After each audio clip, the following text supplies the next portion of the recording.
Manos, Mano Dal Ponte, o Manos Radio Show na 92, a música nos conecta, os bons papos nos conectam, as boas entrevistas nos conectam e as histórias literalmente nos conectam aqui na 92.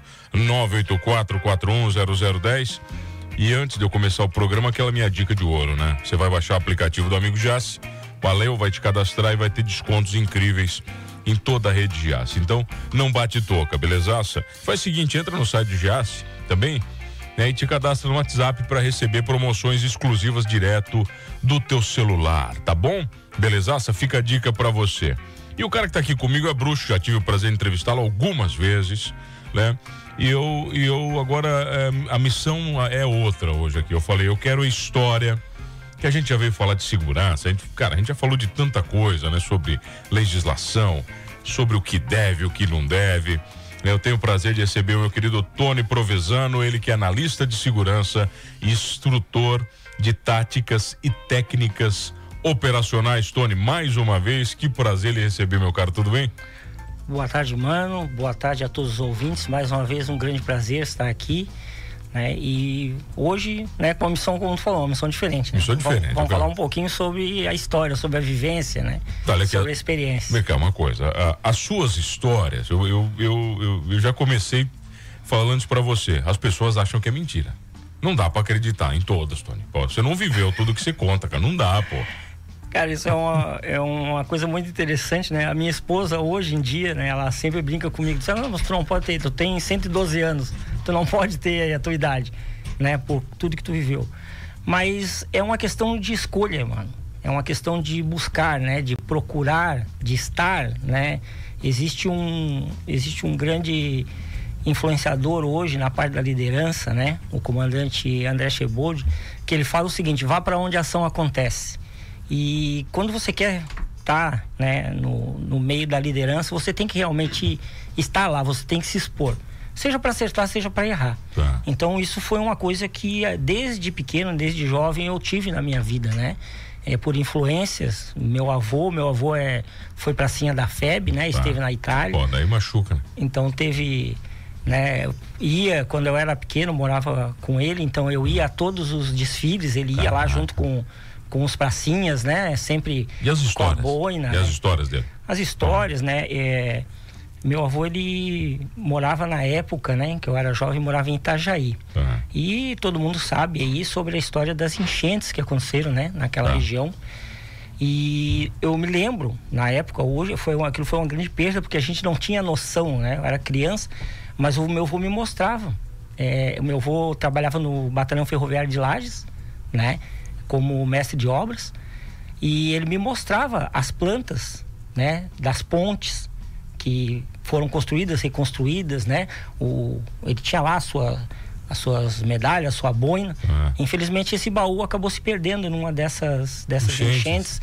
E mais tarde, quando eu tive a oportunidade de estar no Batalhão Ferroviário em Lages, onde eu vi um museu, né? A gente até comentei na época com o pessoal, poxa, teria uma documentação interessante para colocar aqui, né? Mas, então tudo isso foi me influenciando a vida inteira, brincadeira de criança, né? Polícia e ladrão, índio e mocinho. Tá, mas isso te influenciou a se tornar militar, entrar no exército? Foi por escolha? Foi por escolha. Eu escolhi isso muito jovem, né? Tá. Eu já tinha uma noção mais ou menos do que eu gostaria de fazer, e muito jovem, então recebi um panfletinho, na época a gente recebia no colégio, uns folderzinhos, né? Que era um curso preparatório para as academias, a Academia Militar das Agulhas Negras, a Academia de Especialistas, a Academia Militar da Força Aérea, né? E eu resolvi fazer o concurso para a Força Aérea, né? E passei, né? Passei para a Escola Preparatória de Cadetes do Ar. E 17 anos? 16 para 17 ali, né? 15 por ali você fazia o concurso, né? Eu não me lembro agora, na época, se você fazia o segundo grau, eu acho. Ou o último ano do segundo grau, não me lembro bem agora, na época, fiz lá pela década de 80, né? Mas enfim, e só que daí ali já começou o primeiro problema, né? Fui fazer um exame médico, e nesse exame lá, um teste de pressão barométrica, eu tive um rompimento de uma veia do nariz, né? Sangrou, deu uma hemorragia, o médico me tirou, fez um corte e falou, olha, felizmente, assim, tu pode ser qualquer coisa, mas tu não pode ser piloto. Pro alto não dá. Não, aí eu desisti, né? Eu digo, não, aquela coisa, não tem noção, né? Naquela época a gente não tinha informação, não tinha nada. Hoje você tem.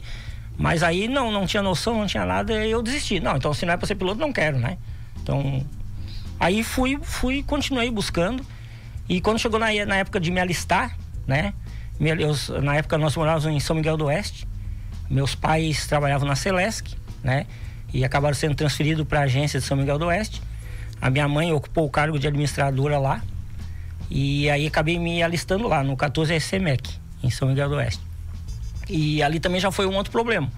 Porque eu cheguei lá no dia da inspeção e alguém veio, me tirou da fila, né? Aí um major, que já era conhecido nosso, falou assim: ó, já tá tudo certo, tu tá dispensado.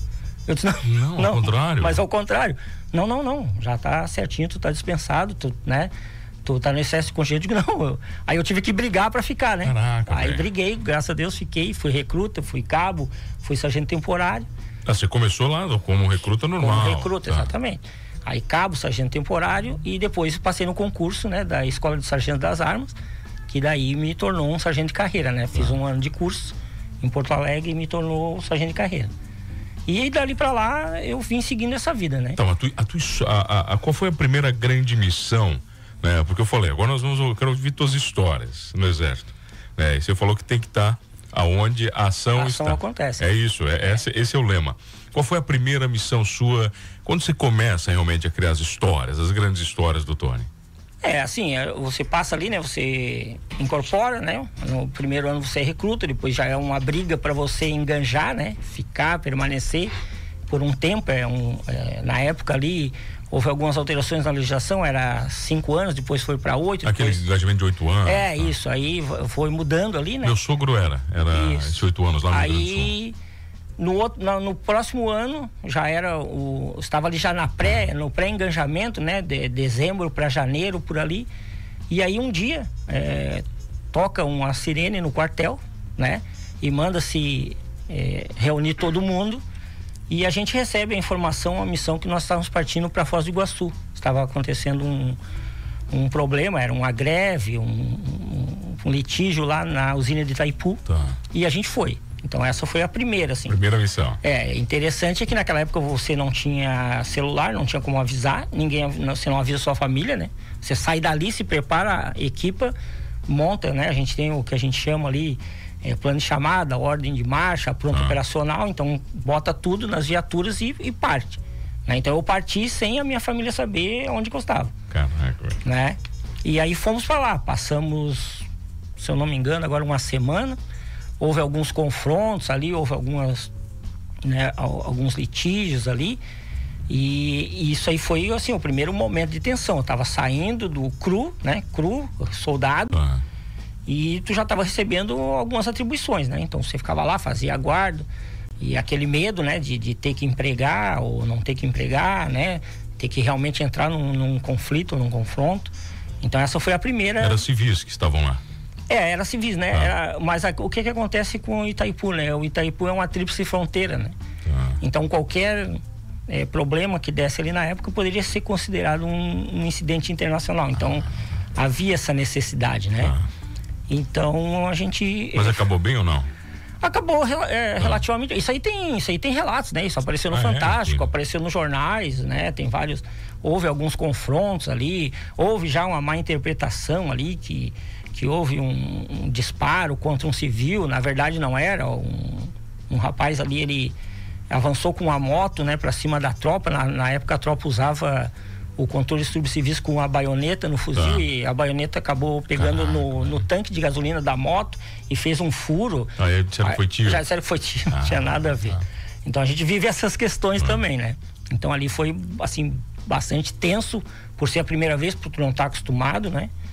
E foi realmente bem... Tá, o batismo. Eu pedi uma lista de missões aqui pro meu produtor, Peliel. Ele colocou algumas aqui, ó. Vamos escolher uma. Vamos lá. Até que vai. Tiro na perna do fuzileiro naval. Isso aqui foi aonde? Isso aí foi na Amazônia, Ilha do Marajó, né? Tá, mas vamos lá. Essa você foi o quê? Numa missão fazer o que lá? Eu servi na Amazônia, né? Durante 3 anos. E na Amazônia, normalmente a gente trabalha, né? Com todos o combate a ilícitos, né? Sejam eles transfronteiriços ou não. Mas então, questão de tráfico de armas, tráfico de drogas, exploração ilegal de madeira, né, de animais. Então tudo isso o Exército atua, né, junto com as outras forças, com Polícia Federal, IBAMA, polícias locais, né? E nós estávamos numa operação dessa, fazendo um controle de uma área de rio, né? Estávamos em 2 lanchas, aí uma lancha nossa e uma lancha da Marinha do Brasil com uns elementos do Fuzileiro Naval. E nesse momento, lá você entra, né? Os rios, eles são... tem vários braços, assim, né? A gente chama de igarapés, né? Então chegou um momento que a gente teve que decidir. Alguém teria que ir por fora e outro por dentro, né? A gente acabou decidindo, a minha embarcação ficou para ir por dentro do igarapé, tentar sair do outro lado, né? E nisso a gente ouviu quando a gente se separou, a gente ouviu os disparos. E aí voltamos, né? Resolvemos voltar, porque a gente não sabia onde que ia sair, mas conhecia o caminho de ida. Fizemos o contorno. Quando chegamos próximo dessa embarcação, a gente só viu uma outra embarcação civil se afastando, entrando num outro braço de rio. Só que a gente não fez a perseguição. A gente resolveu atender o pessoal da embarcação. Quando a gente chegou nessa embarcação, tinha um soldado ali, um fuzileiro naval, que tinha tido um tiro na perna, né? Levou um tiro na perna, na coxa. Fuzil, tiro de fuzil, o que é? Assim, não deu pra identificar na hora? A gente acaba identificando, na época eu não consegui identificar, né? Porque eu não tinha essa experiência, vivência necessária para identificar, mas foi um tiro relativamente profundo, não houve transfixação, né? Entrou, mas não saiu. Só que tinha um sangramento bastante macio. E nessa época, eu tô falando isso aí de início dos anos 2000, né? Eu já tinha uma formação em atendimento pré-hospitalar convencional. Então já tinha sido bombeiro voluntário em Nova Petrópolis, ali no Rio Grande do Sul, por alguns anos, né? Mesmo como militar. Mas, então, acabou sendo aquele elemento assim, alguém tem que fazer alguma coisa. E aí eu fui fazer. Como não tinha nenhum equipamento na época, a gente não tinha, assim, a não ser o básico, né? Então, naquela época não se usava ainda torniquete, como se usa hoje, né? Então, o que eu tive que usar para estancar esse ferimento? Meu dedo, né? Então, foi literalmente, né? Você botou o dedo dentro? Literalmente, colocar o dedo na ferida. Dentro do buraco da bola? Dentro do buraco, foi, né? Botei, senti o vaso sangrando. Caraca, né? Comprimi e fiquei ali, né? E nisso já, claro, foi feito um pedido, veio uma aeronave, né? Uma aeronave do Exército, um helicóptero. E aí, quando nós chegamos, chegou um médico, né? Junto com a aeronave, uma evacuação aeromédica, então tinha um médico. Aí o médico olhou pra mim, o que tem aí? Eu disse, tá sangrando bastante. E eu estanquei aqui, tô com o dedo. Ele, então, você continua aí, nós não vamos tirar. Você continua aí, nós vamos levar pro hospital de campanha, né? Tá, mas botaram você na aeronave, o cara com o dedo. Junto com a vítima, né? Caraca, velho. E aí chegamos aí lá no hospital, com controles, né? Daí o pessoal da área médica aí entende bem como é que é isso, né? O controle de hemorragia em ambiente hospitalar. Aí foi feito o controle, aí sim eu pude retirar o dedo, né? Quantas horas você ficou com o dedo? Isso aí foi assim, entre o que aconteceu e a minha retirada, deu umas 3 horas mais ou menos. E ele que estava consciente ou não? Não, ele já estava perdendo a consciência, né? Porque ele, até por causa da dor, né? Quando coloquei ali, a dor é muito grande, né? E o próprio organismo, ele desconecta, né? Algumas funções para poder, para fazer com que tenha uma capacidade de sobrevida maior, né? Tá, se você não coloca o dedo, ele teria morrido de hemorragia? Talvez? Provavelmente, a gente não pode alegar, né? Assim, não tem como ter certeza, mas assim, era uma possibilidade forte, né? Caraca, se não estancasse aquela hemorragia naquele momento, poderia ele entrar em choque, ter alguma outra complicação, né? Isso te rende alguma condecoração especial, Tony? Alguma, um salvamento desse? Existe, assim, né? Situações que tem, né? Que você tem, mas no Exército é um processo muito meticuloso, né? Então, tem várias... vamos dizer assim, então, são vários aspectos, várias características do evento, né?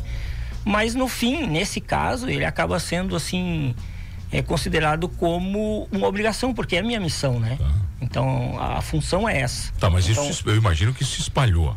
Se espalha, tem elogio, como, né? Pô, Nós temos, todo militar tem a sua folha de alterações, né? Então tudo que acontece conosco é registrado. E a gente recebe uma cópia e uma cópia fica na unidade e outra vai para Brasília, para um órgão setorial lá, né?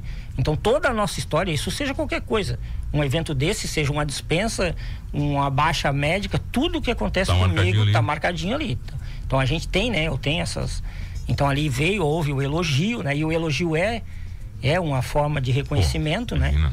E claro que isso vai contando, isso entra no teu conceito, Então, né, vamos ver a dedicação integral, a sua função, a sua Isso missão. serve para a graduação? Conta ponto para tua graduação? Conta para tudo, né? Tudo no Exército é quantificação do mérito. Tá. Então, desde a sua nota lá da escola, você se formou na escola, você tirou uma nota X, aquela nota tem uma fórmula que vai ser jogada lá na frente, né?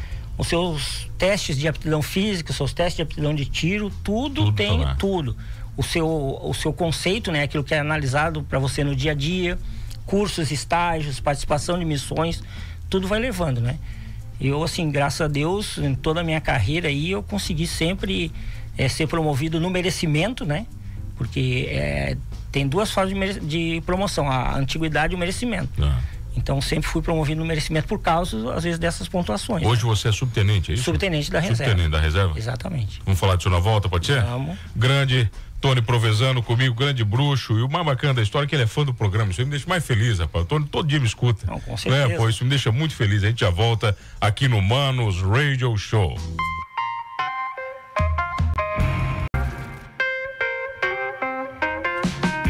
Voltamos, Humanos Radio Show na 92, a música nos conecta, os bons papos e literalmente hoje as histórias nos conectam, e comigo aqui Tony Provenzano, ele que é subtenente da reserva, é isso, né? Subtenente da reserva do Exército Brasileiro, tá aqui comigo, militar, desde 89, contando algumas histórias. Eu acho que vão te chamar de Forrest Gump, Tony. É muita história, não dá pra acreditar. Vem cá, você tá falando de... Separei algumas aqui, vamos lá. Separei algumas aqui. Tem uma história de uma emboscada de patrulha no Haiti. Como é que é essa? Isso aí, eu estava numa missão bem específica, né? Eu operava na época um equipamento de militar de comunicações por via satélite. Então eram poucos operadores na época, né, que estavam habilitados a esse equipamento no Brasil. Acabei trabalhando, estava na Amazônia, né? Então, na minha unidade tinha um equipamento desse. Na verdade, o equipamento era do Ministério da Defesa, né? E ele fica loteado entre Exército, Marinha e Aeronáutica. E aí acabamos, né, literalmente, uma missão atrás das linhas inimigas, como se diz, né? Acabamos tendo que estava com um problema de comunicação numa área, então acabamos tendo que levar e infiltrar esse material, né? Esse equipamento, instalar ele de uma forma, vamos dizer assim, um pouco camuflada, né? Para que é uma estação relativamente grande. Tá? Que tamanho? Uma sala dessa? Não. Ela vai numa caminhonetinha, assim, né? Funciona com um geradorzinho. Vamos dizer ali um volume ali de 1,5 por 2. Varia o total, né? Mas aí você monta a antena. Então, ela teria que ficar num local meio camuflado, né? E teria que ser mantida lá. Então, a gente teria que ficar lá, né? A gente fez a instalação, né? Foi junto com uma tropa especializada, né? Alguns elementos do destacamento de forças especiais estavam lá, que foram para dar segurança, né? E a gente foi para montar esse equipamento. E no retorno, né? Eles vieram embora, a gente permaneceu lá e a gente fica fazendo a segurança, e depois o retorno acabamos aí sofrendo uma emboscada, né? Então, encontramos ali uma patrulha, né, de guerrilheiros ali, lá tinha muitos, né? Então, acabou tendo confronto, e só que a gente ficou, vamos dizer assim, na direção do deslocamento, né? A gente ficou ao contrário da base. Então, a gente acabou passando a noite inteira ali, meio protegido numa instalação, uma casa meio abandonada ali, né? Tá, mas e combate? Aí aquela coisa, volta e meia vinha, né? Existiam os disparos, né? A tentativa de entrada na casa, e a gente segurando a casa dentro da casa, né? Segurando para fora. Aí você atira um pouco, eles saem, voltam. Aí às vezes eles, né? Tentam dar uma volta, ter um momento de descanso ali, mas é sempre tenso, a noite inteira tu fica preocupado, né? Tá maluco? Aí até que no outro dia, quase no amanhecer ali, chegou uma outra patrulha, um reforço, né? E aí conseguiu evadir a gente dali. Então, são situações tensas, né? Que a gente acaba vivendo, mas isso faz parte da profissão. Quantas munições você leva com você, Tony? Aí depende, né? Então, no caso ali, eram 5 carregadores, né? 4 carregadores extra e um carregador no fuzil. Daí mais uma pistola. Isso tudo tem. Isso tudo tem uma cadência de tiro, né? Aí você tem mais na mochila, tem mais a munição para recarregar o carregador. Então, tudo depende do como é que vai ser o planejamento da missão. Então, quando a gente recebe uma missão, né, isso, todos os detalhes vão ser observados e vão ser planejados, né? Aí a gente tem uma parte da missão que a gente chama de uma ordem administrativa, né? Chama-se de ordem preparatória, aonde se explica, né, sucintamente como é que vai ser a missão. Então ali a gente já começa a separar que material que precisa, que armamento, que equipamento, quem vai levar o quê. Enquanto isso vai sendo feito o planejamento pormenorizado. Enquanto a gente uma parte da equipe está reunindo esse material, preparando, municiando, tá lá, né, o comandante, o adjunto, os comandantes de grupo estão fazendo o planejamento pormenorizado. Aí depois vem a emissão da ordem à patrulha, né? E aí sim, aí vai ser detalhado todo o procedimento, inclusive vai ser feito um ensaio, né? A gente tem as TAIs, né? Técnicas de ação imediata. Então, se acontecer isso, a gente faz aquilo. Entendi. Então, tudo é planejado, né? Então, isso faz parte aí, né? E a questão, às vezes, por exemplo, saber, né? Tu não sabe se o tiro é pra ti ou não. Sim.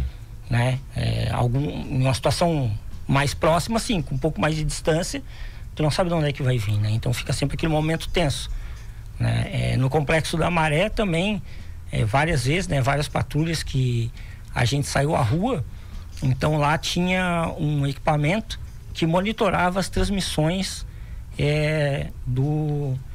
da força oponente, vamos dizer assim, né? Dos traficantes, né? E a gente chamava isso aí de rádio APOP, né? O APOP é o agente perturbador da ordem pública, para não chamar um nome específico, né? E a gente acabava, né? O pessoal da guerra eletrônica acabava pegando essas monitorações e alguns elementos da patrulha com rádio que ficava ligado nessa estação, vamos dizer assim, né? Eu tive, assim, vamos dizer, a coragem, né? De uma vez só escutar. Depois eu não quis mais escutar. Mas por quê? Porque tu ficava ouvindo, né? O cara lá dizer. Então, por exemplo, o cara ele chamava a gente de periquito, né? O periquito saiu. Eu tô com o periquito na mira aqui. Olha só, se eu atiro ou não atiro. Posso derrubar o periquito? Não posso. Só que daí tu não sabe se é tu, se é o outro, se é a outra patrulha, né? Tu tá escutando um rádio, tu não sabe de onde é que vem. Então isso aí dava uma certa tensão. Então eu optei, né, por não querer ouvir mais, né? Se viesse alguma coisa que viesse de surpresa. Tá, mas foram muitas missões, por exemplo, no Complexo da Maré? Sim. A Força de Pacificação ficou lá eu cheguei lá dia 12 de dezembro e voltei no final de março, nessa missão aí, né? Então, assim, no começo eu fui para ir para uma missão um pouco mais administrativa. Mas ninguém queria vocês lá, né? Vocês não foram recebidos com carinho. Na verdade não, né? Assim, era uma imposição, né? Uma interdição federal, né? Já tinha tido, né? Toda aquela questão ali que apareceu no Fantástico, né? Polícia Federal, Polícia Civil entrando, né?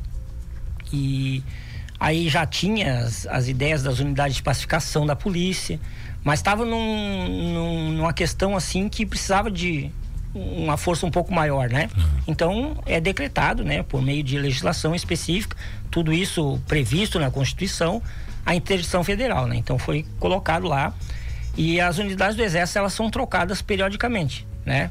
Primeiro para a questão de desgaste da tropa, segundo para a gente aproveitar a oportunidade, né, de estar se adestrando na situação real, que é muito importante, e por último para quê? Para você não ficar muito tempo, para você não começar a pegar vínculos, né? Nem pessoais, nem emocionais. Entendi. Então, havia essa troca aí, né? Então, seguidamente, assim, que se saía pra rua, havia um confronto, havia um conflito, havia uma troca de tiros, né? Tudo isso pra nós, e aí é uma coisa que às vezes as pessoas me perguntam, né? Pra nós isso tudo é muito, muito bem regulado. A gente tem ali regras de engajamento que diz especificamente quando a gente pode e quando a gente não pode. Mas do lado de lá não tem. Então fica muito difícil. Tá, mas aí, vamos lá. São algumas missões no Complexo da Maré. O resgate de um sargento. História essa daqui, fala. Isso aí aconteceu, era um licenciamento, né? A gente chegou lá na primeira fase, não houve licenciamento até o general entender realmente, né? A real necessidade. Então ficou a tropa toda E aí no final do ano começou a ter um licenciamento. Que dispensar alguns soldados, isso você fala? Alguns militares? A gente tem o que a gente chama de arejamento, né? A gente passa um tempo em casa, né? Tem o day off, que é você fica de folga lá. Tem o arejamento, que você vem para casa, fica alguns dias. Então isso era um revezamento. Então era 1/3 da tropa revezando. E na época, né, aconteceu, uma patrulha foi emboscada lá numa determinada região e não conseguiu sair mais de lá. E a gente recebeu lá no centro de operações uma informação de que um sargento tinha sido baleado, né? E estavam lá tentando evadir esse sargento, não conseguiu. Aí eu recebi um coronel que estava ali, o coronel Bock, chefe do Estado-Maior ali da Força de Pacificação, recebeu uma ligação e perguntou para mim assim: professor, tu é motorista de viatura blindada? Eu digo, sou sim, senhor, porque eu era cabo motorista de viatura blindada em São Miguel do Oeste, né? Eu digo, sou sim, senhor. Diz, não, porque então é o seguinte, não tem motorista lá e precisa sair uma viatura blindada para tentar buscar esse cara aí. E aí acabamos indo, né? E aí entramos na área do litígio ali, né? E um Urutu, uma viatura blindada tipo Urutu, né? Você consegue fechar ela toda. Tipo um tanquezinho, aquele pequenininho? É um transporte pessoal, né? Ela só tem armamento ali, metralhador em cima, não tem canhão. Não tem canhão nada. Não, né? E aí a gente acabou entrando, né? Na verdade, fazendo só uma espécie de um anteparo, de um bloqueio, né? Eu estacionei na frente de onde estava a viatura da guarnição que estava emboscada, para tentar botar esse sargento dentro da viatura, no caso, né? E os demais pra gente sair dali naquela... Tá, mas você chegou levando tiro. Daí o blindado leva tiro, né? Mas assim, imagina, ele é bem diferente, às vezes, de um blindado convencional, esse que a polícia usa, né? É um blindado bem mais reforçado, bem mais... né? Mas quem tá ali dentro tá escutando o que tá batendo lá fora, né? De vez em quando batia. Tem até algumas fotos ali, depois foi tirado algumas fotos ali das marcações. Da onde pegou, né? Tá, mas por exemplo, ô Tony, quando você tá num complexo desse aí, não existem regras pro teu oponente. Você tem equipamento, sei lá, o que você tinha, um FAL? Qual é o equipamento dos militares? Daí lá nós estávamos usando o FAL, o Parafal, o fuzil IA2. O Parafal é o menorzinho? O menorzinho, que ele tem uma coronha articulável, né? O fuzil IA2 já, algumas unidades já tinham, né? Nem todas tinham, né? Não tinha para todos. E daí o FAL no 762 e no calibre do 556. Então, com relação a emprego, né? São finalidades diferentes.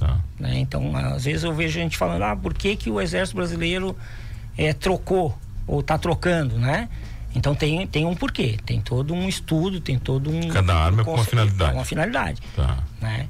Então, para tentar minimizar efeito colateral, né? Para questão de maior volume de munição transportada, menor peso, né? E outras armas com calibre um pouquinho maior, então já para o contrário, né? Situações que você não consegue, você tem barreiras, por exemplo, lá você atirar numa laje com 556 a 100 metros, praticamente não foi nada, só para assustar, né? Então, às vezes, uma laje você tem que usar um armamento um pouquinho mais, vamos dizer assim, como o pessoal gosta de dizer, né? Que eu acho errado, mas um calibre mais pesado, um calibre mais grosso, né? Mas é uma potência maior, uma velocidade e uma energia maior, né? Um 762, você fala? 762 em relação ao 556, né? Tá, mas cada um tem sua finalidade. Mas, por exemplo, os seus oponentes usavam isso tudo, tinha de tudo, pô, imagina.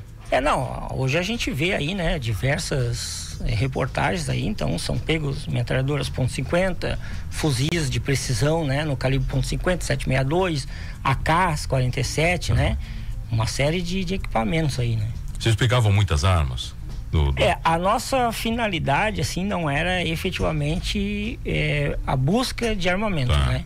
Mas acabava nos confrontos? Sim, acabava, às vezes quando havia apreensão, né, havia apreensão de alguém, acabava apreendendo armas, drogas, rádios, né? Todo o material que é pego com o pessoal que entrou em confronto ali, né? Que foi preso, acaba sendo levado, porque tudo isso vai abrir um inquérito, né?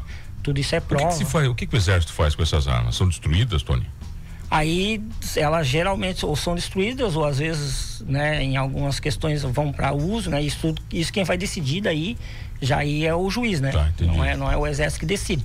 A gente vai, cataloga, entrega e ela vai ser peça do processo. Depois lá, num futuro, lá vai dar...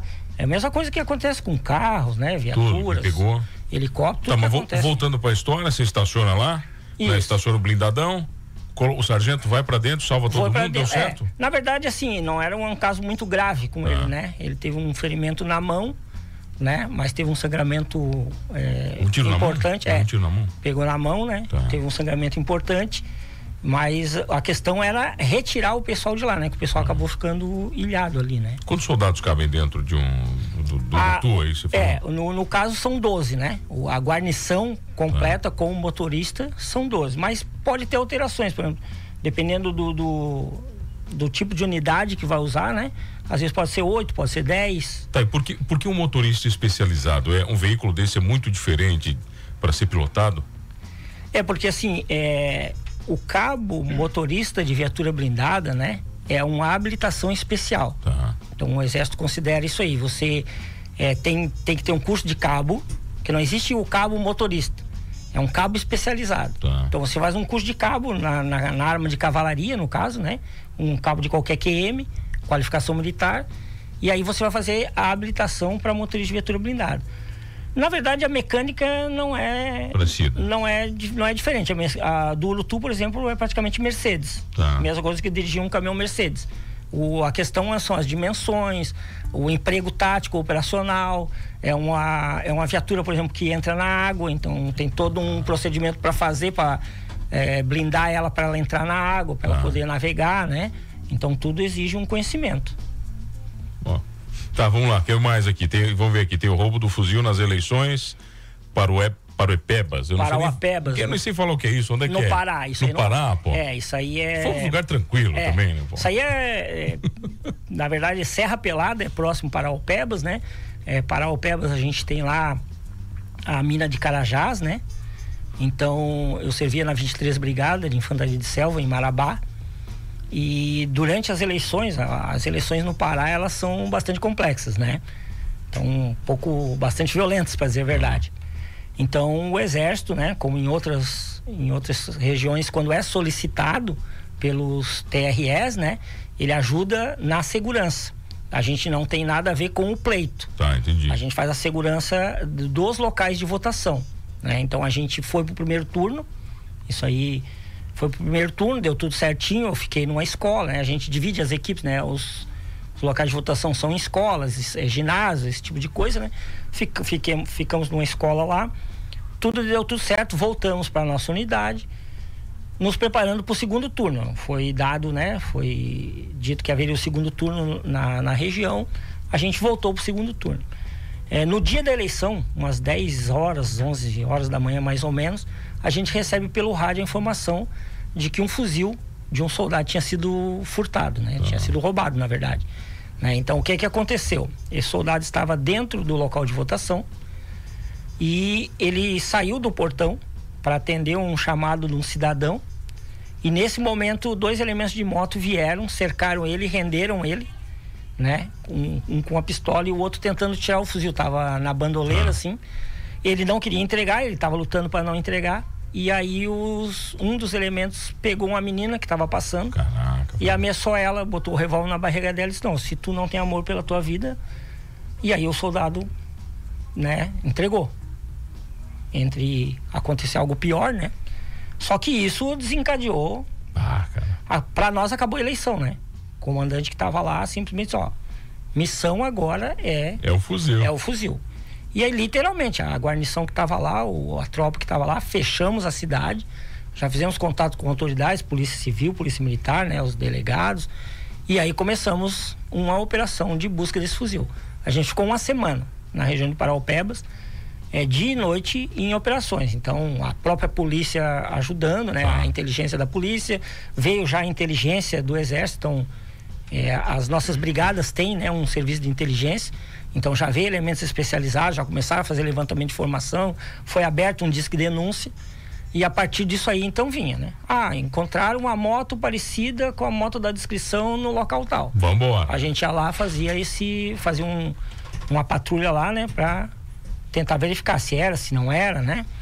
E teve um dia que a gente tinha recebido uma denúncia que uma moto estava num galpão lá guardado, né? Fechada num galpão, um galpão de tábua, assim, pelo que me falaram, dava para ver por umas frestas. E a gente foi fazer essa busca aí, foi à noite, né? Só que nesse momento que a gente entrou numa rua, subindo assim, para ir nessa comunidade, nesse local, um rapaz que estava ali acabou vendo a guarnição subindo e acabou disparando. Tava com um revólver 38, acabou disparando contra a guarnição. Também tá de parabéns, né? Aí, mas também, né? Aí a gente iniciou uma perseguição ali, né? Aí até 38, cara. Tá de até me lembro bem que um colega meu, né? O sargento Willerson, sargento que serviu muitos anos na Polícia do Exército, lá no Mato Grosso do Sul, né? Aí ele começou a perseguição, com a minha patrulha eu tentei fazer uma volta para cercar ele pelo outro lado, só que quando eu cheguei aonde nós achávamos que ele ia sair, ele não estava mais. Não vimos mais ele, né? Aí viemos descendo a rua, patrulhando, ver se ele não estava escondido em algum lugar. Aí chegamos ali, encontramos o Willerson com ele, já, né? Aí contou a história. Lá acontece muito no Pará, das famílias por causa do calor, botar a televisão na porta da sala e sentar do lado de fora. Você tá na rua? Bota um sofá, cadeira, tudo ali. E quando ele correu, ele viu a família, né? Caraca. Ele viu a família e ele pensou, é aqui que eu vou colar. Sentou como se fosse um membro? Ele sentou, correu, sentou no sofá e ficou. Achou que talvez a patrulha ia passar, né? Só que daí o Wilson se ligou, porque a família toda com cara de assustada, aí foi ali perguntar, daí não teve como, né? E pegou ele ali, né? Mas a tentativa dele... Tá, mas o fuzil tava achado? Sim, aí... Ele era um dos meliantes ou não? Não. Só que daí começa todo um contexto, né? Na verdade, se criou ali até... não é que tinha, né? Não houve um decreto de toque de recolher, mas acabava exército patrulhando dia e noite. E o interrogatório muito carinhoso com ele, imagino também. Aí não é com a gente, é com a polícia, né? Mas o que acontece? Começou a perturbar. Então, ninguém mais saía à noite, claro. Né? Ninguém mais saía à noite, os bar não lucravam. E aí o pessoal mesmo, a própria população, começa a querer resolver a situação. E aí começou a chegar várias denúncias, né? Até nós estávamos para ser substituído por uma tropa mais especializada. Nós ia ser substituído no outro dia de manhã. Essa tropa já estava se deslocando. E à noite chegou uma informação de que sabiam que esse fuzil ia ser trocado num cemitério, né? E havia uma troca. O pessoal que levou o fuzil ali não era assim uma facção muito poderosa, mas ia passar por uma outra facção. E talvez se saísse dali nós não achássemos mais esse fuzil, né? Entendi. Então foi feito todo um cerco nesse cemitério, né? A gente inclusive pegou uns caminhões ali, uns caminhões baú.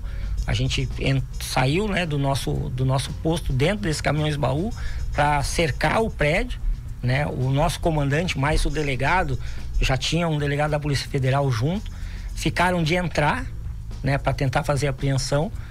E aí realmente entraram, né?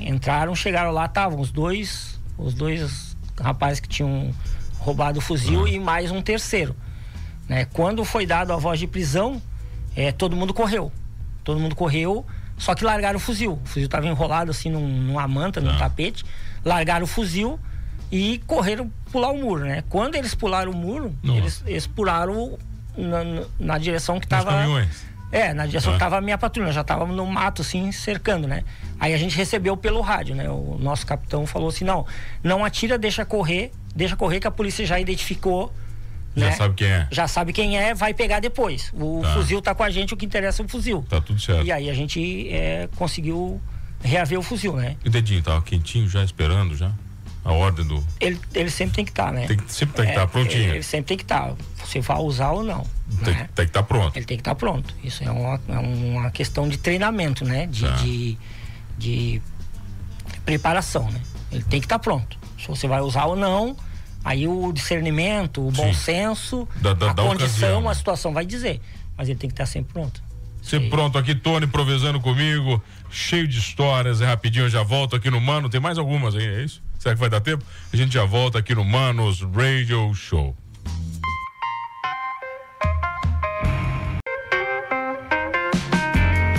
Voltamos, o Manos Radio Show na 92, a música nos conecta e os bons papos, as boas histórias nos conectam. Hoje eu recebo ele, Tony Provenzano, né? Ele que é subtenente militar do Exército Brasileiro desde 89, tá aposentado desde 2020? 2020, tá aposentado. Hoje atua como analista de segurança, instrutor de táticas e técnicas operacionais, tiro, APH tático e civil. O que é APH, Tony? É o atendimento pré-hospitalar, né? Tá. Então, como eu falei, a história que a gente contou ali do evento do dedo, né? Tá. Então, os cursos de atendimento pré-hospitalar, antigamente, eles eram oriundos do meio civil, tanto para o militar, né? Então, fazia-se o mesmo protocolo, o mesmo procedimento que vinha do meio civil, né? A partir ali de 96, né? Foi nos Estados Unidos, foi editado o primeiro guideline, né? O primeiro protocolo exclusivamente para uso militar. E dali para lá, né? Os conflitos modernos aí, a medicina de combate, ela evoluiu demais. Então, tudo que se aprendeu com esses conflitos hoje está se levando, né, para o lado do APH. Tem um abraço para você aqui sobre isso. Olha aí, ó. O Jonatas de Andrade, mano, boa tarde, o Tony é top. Meu professor do curso de primeiros socorros em áreas remotas. Aí, ó, pô, bacana, hein, Tony? Isso aí é uma outra atividade que a gente executa, né? Hoje eu faço parte da Associação Serra Geral de Montanhismo, que tem sede aqui em Criciúma, mas como o próprio nome diz, atuo aqui em toda a Serra Geral do Sul de Santa Catarina, né? Ô, Tony, você faz um programa para cada área que tu atua, cara. Pô, não dá, é muita coisa, bicho. E ali a gente trabalha com um grupo voluntário de busca e salvamento, né? E uma das finalidades desse grupo é fazer a prevenção e ensinar, né? Principalmente primeiros socorros em área remota, busca e salvamento, orientação em cartografia, é uma forma de prevenir, né? Quem sai preparado tem menos probabilidade de sofrer um acidente. Entendi. Agora, Tony, você estava falando uma coisa, né? Lá no começo da entrevista, você me disse que escolheu ser militar, vocação, paixão, né? Você tinha um propósito de vida, né? Só que hoje está um pouco diferente. Você falou que, poxa, mano, não é, hoje está diferente. As pessoas buscam concurso pelo dinheiro, não tem mais a paixão envolvida. O que você pensa disso? Eu acho que está dividido, né? Um conflito de gerações, como a gente fala hoje em dia, né? Então, assim, quando eu optei pela carreira militar, eu optei realmente por paixão. Era algo que eu queria fazer. E quanto mais eu fui me aprofundando na carreira, então fazendo os cursos, galgando as graduações, tendo as minhas oportunidades, as minhas experiências e missões, cada vez eu fui me apaixonando mais, né? E hoje eu sou muito grato por todos aqueles que me ensinaram a ser assim. Então eu tive muitos instrutores, eu tive muitos colegas, né? Tive muitos operadores de outras áreas, de outras forças, e que a gente trocou conhecimento, e eu vejo que essas pessoas também têm a paixão, né? Então isso foi o meu grande estímulo. Mas a grande realidade, infelizmente, é que a carreira militar, como qualquer outra carreira, né? Ela, no caso, um concurso público, né? Ela acaba atraindo essas pessoas que às vezes não estão ali por paixão, estão ali por uma oportunidade. Tá. Então a gente vê, às vezes, a pessoa passa o tempo todo dela na carreira, né, pensando em estudar para um outro concurso, né, para sair dali. Não que isso seja errado, né? Pelo contrário, cada um tem que evoluir, tem que melhorar, tem que buscar aquilo que é bom para si. Mas enquanto a gente está ali, a gente tem que se dedicar. E isso foi uma coisa que eu fiz a minha vida inteira. E talvez, por isso, eu tenha tido as oportunidades que eu tive, né? As pessoas me vendo, as pessoas entendendo, confiando no meu trabalho, né? Acabaram me chamando, me dando essas oportunidades. Então, o que eu digo para todo mundo sempre é o seguinte, né? Seja o melhor que você pode ser aonde você estiver. Isso não é na vida militar. Não, isso é na vida, né? Isso é pra vida toda. Então, se dedique ao máximo, estude, não pare de estudar. Eu hoje, né, dou várias instruções aí, e a gente observa, principalmente no mundo das redes sociais, né, que aparecem muitos absolutismos, muitas verdades absolutas. Você só pode fazer isso, o único certo é isso, o único equipamento que presta é esse. Eu sempre digo que isso aí é uma decoreba operacional, né? A pessoa acaba decorando protocolos, escuta o que outros falaram e repete. É o famoso papagaio de pirata, né? Mas ele não estudou profundamente, ele não teve, às vezes, a oportunidade, a vivência, a experiência.